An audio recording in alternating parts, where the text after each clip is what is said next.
Hello guys, ಎಲ್ಲರಿಗೂ ನಮಸ್ಕಾರ. ನೀವು ಈ ವಿಡಿಯೋ ನೋಡುವ ಮೊದಲು ಒಂದು ಚಿಕ್ಕ ಕಥೆಯನ್ನು ಹೇಳುತ್ತೇನೆ. ಒಂದು ಊರಿನಲ್ಲಿ ಒಬ್ಬ ಶಾಸ್ತ್ರಿ ಇದ್ದ. ಆತ ಪೂಜೆ ತನ್ನ ತಂದೆಗೆ ತಿಥಿ ಮಾಡುವಾಗ ಮನೆಯಲ್ಲಿ ಬೆಕ್ಕನ್ನು ಕಂಬಕ್ಕೆ ಕಟ್ಟಿಹಾಕಿ ನಂತರ ತಿಥಿ ಕರ್ಮ ಮಾಡುತ್ತಿದ್ದ. ಆತನ ಕಾಲವಾಯಿತು.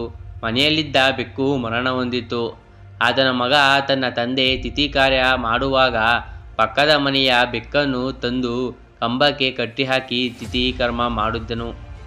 ಏಕೆ ಹೀಗೆ ಮಾಡಿದನು ಅಂದರೆ ಆತನ ತಂದೆ ಮಾಡುತ್ತಿದ್ದ, ಹಾಗಾಗಿ ಆ ರೀತಿ ಮಾಡಿದ. ಆದರೆ ಆತನ ತಂದೆ ಪೂಜೆ ಮಾಡುವಾಗ ಬೆಕ್ಕು ಬಂದು ಪೂಜೆ ಸಾಮಗ್ರಿಗೆ ಬಾಯಿ ಹಾಕುವುದನ್ನು ತಪ್ಪಿಸಲು ಮನೆಯಲ್ಲಿದ್ದ ಬೆಕ್ಕನ್ನು ಕಂಬಕ್ಕೆ ಕಟ್ಟಿಹಾಕಿದ. ಮಗ ಅಪ್ಪ ಮಾಡುತ್ತಿದ್ದ ಎಂದು ಪಕ್ಕದ ಮನೆಯ ಬೆಕ್ಕು ತಂದು ಕಂಬಕ್ಕೆ ಕಟ್ಟಿಹಾಕಿದ. ಕೆಲವೊಂದು ಆಚರಣೆಗಳು ಹಾಗೆ. ನಮ್ಮ ಹಿರಿಯರು ಯಾವುದೋ ಒಳ್ಳೆಯ ಉದ್ದೇಶಕ್ಕೆ ಕೆಲವೊಂದು ನಿಯಮಗಳನ್ನು ಪಾಲಿಸುತ್ತಾ ಬಂದಿರುತ್ತಾರೆ. ಆದರೆ ಕಾಲಕ್ರಮೇಣ ಅವುಗಳು ಅದರ ಹಿಂದಿನ ಉದ್ದೇಶ ಮರೆತು ಮೂಢನಂಬಿಕೆಯ ಆಚರಣೆಗಳಾದವು. ಇಲ್ಲಿ ನಾವು ಕೆಲವೊಂದು ಮೂಢನಂಬಿಕೆಗಳು ಹಾಗೂ ಅದರ ಹಿಂದಿನ ವೈಜ್ಞಾನಿಕ ದೃಷ್ಟಿಕೋನದ ಬಗ್ಗೆ ತಿಳಿಯೋಣ. ನಂಬರ್ 1, ಬೆಕ್ಕು ಅಡ್ಡ ಬಂದರೆ ಅದು ಅಪಶಕುನವೇ? ಎಲ್ಲಿಗಾದರೂ ಹೋಗುವಾಗ ಪಾಪ ಬೆಕ್ಕೊಂದು ಅಡ್ಡ ಬಂದರೆ ಅಪಶಕುನ ಎಂದು ಬಾಯಿ ಬಡಿಸುತ್ತೇವೆ. ನಮ್ಮಂತೆ ಬೆಕ್ಕು ಕೂಡ ಎಲ್ಲಿಗೋ ಹೊರಟಿರಬಹುದು ಎಂದು ಭಾವಿಸುವವರು ತುಂಬ ಕಡಿಮೆ. ಬೆಕ್ಕು ಅಡ್ಡ ಬಂದ ತಕ್ಷಣ ಗಾಡಿ ನಿಲ್ಲಿಸಿ ನಂತರ ಹೊರಡುತ್ತಾರೆ. ಇನ್ನು ಕೆಲವರು ಮನೆಗೆ ವಾಪಸ್ ಹೋಗುತ್ತಾರೆ. ನಮ್ಮ ಹಿರಿಯರು ಬೆಕ್ಕು ಅಡ್ಡ ಬಂದರೆ ಅಪಶಕುನ ಅಂತಿದ್ರು. ಅದನ್ನೇ ಏಕಿರಬಹುದೆಂದು ಚಿಂತಿಸದೆ ಮುಂದುವರಿಸಿಕೊಂಡು ಹೋಗುತ್ತಿದ್ದೇವೆ. ಹಿರಿಯರು ನಾವು ಹೋಗುವಾಗ ಬೆಕ್ಕು ಅಡ್ಡ ಬರದು ಎಂದು ಏಕೆ ಹೇಳಿರಬಾರದು ಎಂದು ಯೋಚಿಸುವುದಾದರೆ, ಹಿಂದಿನ ಕಾಲದಲ್ಲಿ ಜನರು ಕಾಲ್ನಡಿಗೆ ಅಥವಾ ಎತ್ತಿನ ಗಾಡಿಯಲ್ಲಿ ಹೋಗುತ್ತಿದ್ದರು. ಎತ್ತಿನ ಗಾಡಿಯಲ್ಲಿ ಅಥವಾ ಕುದುರೆ ಗಾಡಿಯಲ್ಲಿ ರಾತ್ರಿ ಹೊತ್ತು ಹೋಗುವಾಗ ಬೆಕ್ಕು ಅಡ್ಡ ಬಂದರೆ ಅದರ ಕಣ್ಣುಗಳು ಕತ್ತಲಿನಲ್ಲಿ ತೀಕ್ಷ್ಣವಾಗಿ ಹೊಳೆಯುವುದರಿಂದ ಭಯಬಿದ್ದು ಕುದುರೆ ಅಥವಾ ಎತ್ತುಗಳು ಓಡುತ್ತವೆ. ಇದರಿಂದ ಅನಾಹುತವಾಗುವ ಸಾಧ್ಯತೆ ಇತ್ತು. ಅದರಿಂದಾಗಿ ಹಾಗೆ ಹೇಳುತ್ತಿದ್ದರು. ನಂಬರ್ 2, ಮಂಗಳವಾರ ಕೂದಲು ಕತ್ತರಿಸಬಾರದು. ಮಂಗಳವಾರ ಕೂದಲು ಕತ್ತರಿಸಲು ಹೋಗುತ್ತೇನೆ ಎಂದು ಹೊರಟರೆ ಮನೆಯ ಹಿರಿಯರು ಬೈಯುತ್ತಾರೆ. ಮಂಗಳವಾರ ಕೂದಲು ಕತ್ತರಿಸಬಾರದೆಂದು ಹೇಳುತ್ತಾರೆ. ಮಂಗಳವಾರ ಕೂದಲು ಏಕೆ ಕತ್ತರಿಸಬಾರದು ಎಂದು ನೋಡುವುದಾದರೆ ಅದರ ಹಿಂದೆ ಒಂದು ಕಥೆ ಇದೆ. ಹಿಂದೆ ಹೊಲಗಳಲ್ಲಿ ವಾರವಿಡೀ ದುಡಿಯುವ ರೈತರು ಸೋಮವಾರ ವಿಶ್ರಾಂತಿ ತೆಗೆದುಕೊಳ್ಳುತ್ತಿದ್ದರು. ಆ ದಿನ ಕೂದಲು ಕತ್ತರಿಸುವುದು, ಗಡ್ಡ ತೆಗೆಯುವುದು ಅಂತ ಕ್ಷೌರಿಕ ಬ್ಯುಸಿಯಾಗುತ್ತಿದ್ದರು. ನಂತರ ಮಂಗಳವಾರ ತಾನು ವಿಶ್ರಾಂತಿ ತೆಗೆದುಕೊಳ್ಳುತ್ತಿದ್ದ. ಆ ದಿನ ಆತ ವಿಶ್ರಾಂತಿ ತೆಗೆದುಕೊಳ್ಳಲಿ ಎಂದು ಮಂಗಳವಾರ ಕೂದಲು ತೆಗೆದಿರಲಿಲ್ಲ. ಈಗ ಜೀವನ ಶೈಲಿ ಬದಲಾಗಿದೆ. ಇದನ್ನು ಪಾಲಿಸುವವರ ಸಂಖ್ಯೆಯು ಕಡಿಮೆಯಾಗಿದೆ. ನಂಬರ್ 3, ಉತ್ತರ ದಿಕ್ಕಿಗೆ ತಲೆ ಹಾಕಿ ಮಲಗಬಾರದು. ನಮ್ಮ ಪೂರ್ವಜರಿಗೆ ಭೂಮಿಯ ಗುಣಗಳ ಬಗ್ಗೆ ಅರಿವು ಇತ್ತು. ಅದರಿಂದಲೇ ಉತ್ತರ ದಿಕ್ಕಿಗೆ ತಲೆ ಹಾಕಿ ಮಲಗಬಾರದು ಎಂದು ಹೇಳುತ್ತಿದ್ದರು. ಉತ್ತರ ದಿಕ್ಕಿನಲ್ಲಿ ಏಕೆ ಮಲಗಬಾರದೆಂದು ವೈಜ್ಞಾನಿಕವಾಗಿ ಹೇಳುವುದಾದರೆ, ಉತ್ತರ ದಿಕ್ಕಿನಲ್ಲಿ ಅಯಸ್ಕಾಂತೀಯ ಗುಣ ಅಧಿಕವಾಗಿರುತ್ತದೆ. ಆ ದಿಕ್ಕಿನಲ್ಲಿ ತಲೆ ಹಾಕಿ ಮಲಗುವುದರಿಂದ ದೇಹದ ರಕ್ತ ಸಂಚಲನದಲ್ಲಿ ವ್ಯತ್ಯಾಸ ಉಂಟಾಗುವುದು. ಇದು ಆರೋಗ್ಯಕ್ಕೆ ಒಳ್ಳೆಯದಲ್ಲ. ಪೂರ್ವ ದಿಕ್ಕಿಗೆ ತಲೆ ಹಾಕಿ ಮಲಗಿದರೆ ಯಾವುದೇ ಅಪಾಯವಿಲ್ಲ. ನಂಬರ್ 4, ಮುಟ್ಟಿನ ಸಮಯದಲ್ಲಿ ಮಹಿಳೆಯರು ದೇವಸ್ಥಾನ, ಅಡುಗೆ ಮನೆಗೆ ಹೋಗಬಾರದು. ಇದನ್ನು ಇಂದಿಗೂ ಎಷ್ಟೋ ಕಡೆ ಪಾಲಿಸಿಕೊಂಡು ಬರುತ್ತಿದ್ದಾರೆ. ಮಹಿಳೆಯು ಮುತ್ತಾದರೆ ಆಕೆ ಅಶುಚಿ ಎಂಬ ದೃಷ್ಟಿಯಿಂದ ನೋಡಲಾಗುತ್ತಿದೆ. ಆದರೆ ಇದನ್ನು ವೈಜ್ಞಾನಿಕ ದೃಷ್ಟಿಕೋನಕ್ಕಿಂತ ವೈಚಾರಿಕ ದೃಷ್ಟಿಯಿಂದ ನೋಡಬೇಕಾಗುತ್ತದೆ. ಹಿಂದಿನ ಕಾಲದಲ್ಲಿ ಮಹಿಳೆಯ ಜೀವನ ಅಡುಗೆ ಮನೆಯಲ್ಲಿಯೇ ಕಳೆದು ಹೋಗುತ್ತಿತ್ತು. ಕೂದು ಕುಟುಂಬದಲ್ಲಿದ್ದ ಆಕೆಗೆ ಬಿಡುವುದಿಲ್ಲದಷ್ಟು ಕೆಲಸಗಳಿರುತ್ತಿದ್ದವು. ಮುತ್ತಿನ ಸಮಯದಲ್ಲಿ ಆಕೆ ದೇಹ ಬಳಿಲಿರುತ್ತಿತ್ತು.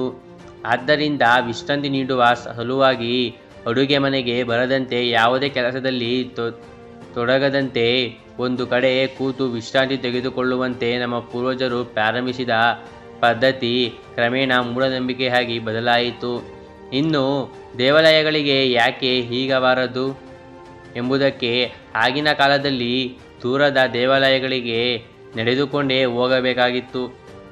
ದೇಹದಲ್ಲಿ ಬಳಲಿಕೆ ಇರುವುದರಿಂದ ದೇವಾಲಯಕ್ಕೆ ಹೋಗಬಾರದು ಎಂದು ಹೇಳಿರಬಹುದು. ಮುಟ್ಟಾಗುವುದು ಪ್ರಕೃತಿ ನಿಯಮ, ಆದ್ದರಿಂದ ಅದನ್ನು ಮೈಲಿಗೆ ಎಂದು ಭಾವಿಸುವ ದೃಷ್ಟಿಕೋನವನ್ನು ಈಗಲಾದರೂ ಬದಲಾಯಿಸಬೇಕಾಗಿದೆ. ನಂಬರ್ 5, ಸಂಜೆ ಬಳಿಕ ಉಗುರು ಕತ್ತರಿಸುವುದು, ಕ್ಷೌರ ಮಾಡುವುದು ಮಾಡಬಾರದು. ಹಿಂದಿನ ಕಾಲದಲ್ಲಿ ವಿದ್ಯುತ್ ಇರಲಿಲ್ಲ. ರಾತ್ರಿ ಹೊತ್ತಿನಲ್ಲಿ ಮಂದ ದೀಪದ ಬೆಳಕಿನಲ್ಲಿ ಸರಿಯಾಗಿ ಕಾಣಿಸ್ತಾ ಇರಲಿಲ್ಲ. ಅಲ್ಲದೆ ಉಗುರನ್ನು ಕತ್ತರಿಸಲು ನೇಲ್ ಕಟರ್ನಿಂದ ಪರಿಕರಗಳು ಇರಲಿಲ್ಲ. ಹರಿತವಾದ ಕತ್ತಿಯಿಂದ ಉಗುರು ತೆಗೆಯುತ್ತಿದ್ದರು. ಕತ್ತಲಿನಲ್ಲಿ ಉಗುರು ತೆಗೆಯುವಾಗ, ಕ್ಷೌರ ಮಾಡುವಾಗ ಕಾಣಿಸದೆ ಗಾಯವಾಗುವ ಸಾಧ್ಯತೆ ಇದ್ದರಿಂದ ರಾತ್ರಿ ಹೊತ್ತು ಉಗುರು ಕತ್ತರಿಸುವುದು, ಕ್ಷೌರ ಮಾಡುವುದು ಮಾಡಬಾರದು ಎಂದು ಹೇಳುತ್ತಿದ್ದರು. ಈಗ ಅದೆಲ್ಲ ಪಾಲಿಸುವವರು ಕಡಿಮೆಯಾಗಿರುವುದರಿಂದಲೇ ಪಾರ್ಲರ್, ಸಲೂನ್ ಸಂಜೆ ಆದ ಮೇಲೂ ಓಪನ್ ಇರುತ್ತವೆ. ನಂಬರ್ 6, ರಾತ್ರಿ ಹೊತ್ತು ಕಸ ಗುಡಿಸಬಾರದು. ಇದಕ್ಕೂ ಅಷ್ಟೇ ಬೆಳಕೆ ಕಾರಣ. ಆಗ ವಿದ್ಯುತ್ ದೀಪಗಳಿರಲಿಲ್ಲ. ಜನರು ಸೀಮೆ ಎಣ್ಣೆ ದೀಪ ಅಥವಾ ಎಣ್ಣೆ ದೀಪ ಬಳಸುತ್ತಿದ್ದರು. ದೀಪದ ಬೆಳಕಿನಲ್ಲಿ ಗುಡಿಸಿ ಬಿಸಾಡಿದರೆ ಚಿನ್ನ, ದುಡ್ಡಿನಂಥ ಅಮೂಲ್ಯವಾದ ವಸ್ತುಗಳು ಬಿದ್ದಿದ್ದರೆ ಅದನ್ನು ಗುಡಿಸಿ ಬಿಸಾಡುವ ಸಾಧ್ಯತೆ ಇತ್ತು. ಹಾಗಾಗಿ ರಾತ್ರಿ ಹೊತ್ತು ಗುಡಿಸಬಾರದು ಎನ್ನುತ್ತಿದ್ದರು. ನಂಬರ್ 7, ಅಶ್ವತ್ಥ ಮರದ ಹತ್ತಿರ ರಾತ್ರಿ ವೇಳೆ ಹೋಗಬಾರದು. ರಾತ್ರಿ ಹೊತ್ತು ಅಶ್ವತ್ಥ ಮರದ ಬಳಿ ಹೋದರೆ ಅಲ್ಲಿ ದೆವ್ವವಿರುತ್ತದೆ ಎಂಬ ಮೂಢನಂಬಿಕೆ ಜನರಲ್ಲಿದೆ.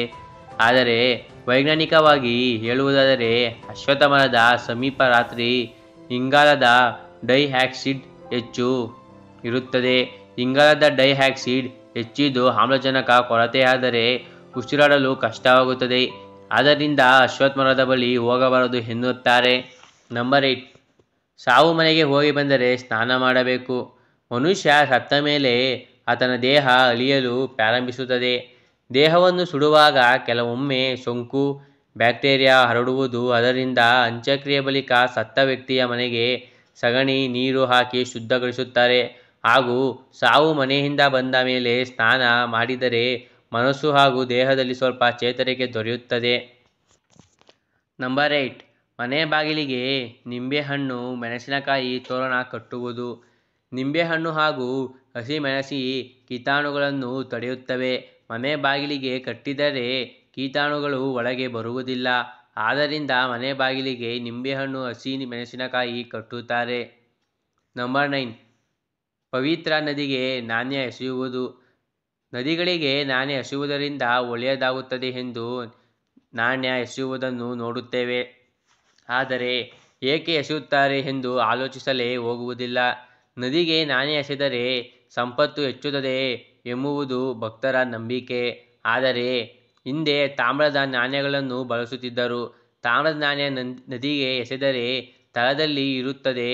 ಅದರ ಮೇಲೆ ಹರಿಯುವ ನೀರಿಗೆ ಅದರ ಖನಿಜಾಂಶ ಮಿಶ್ರವಾಗಿ ನೀರು ಕುಡಿಯಲು ಮತ್ತಷ್ಟು ಯೋಗ್ಯವಾಗಿರುತ್ತದೆ ಎಂದು ಎಸೆದಿರಬಹುದು. ನಂಬರ್ 11, ಕನ್ನಡಿ ಹೊಡೆದರೆ ಒಳ್ಳೆಯದಲ್ಲ. ಕನ್ನಡಿ ಹೊಡೆದರೆ ದುರದೃಷ್ಟ ಬರುತ್ತದೆ ಎಂಬ ನಂಬಿಕೆ ಇದೆ. ಆದರೆ ಅದೊಂದು ಮೂಢನಂಬಿಕೆ ಅಷ್ಟೇ. ಹಿಂದೆ ಕನ್ನಡಿ ದುಬಾರಿಯಾದ ವಸ್ತ್ರವಾಗಿತ್ತು. ಅದರಿಂದಾಗಿ ಕನ್ನಡಿ ಹೊಡೆಯಬಾರದು ಎಂದು ಹೇಳುತ್ತಿದ್ದರು. ಧನ್ಯವಾದಗಳು. ನಿಮಗೆ ಈ ವಿಡಿಯೋ ಇಷ್ಟವಾದಲ್ಲಿ ದಯವಿಟ್ಟು ಲೈಕ್ ಮತ್ತು ಒಂದೇ ಒಂದು ಸಬ್ಸ್ಕ್ರೈಬ್ ಮಾಡಿ.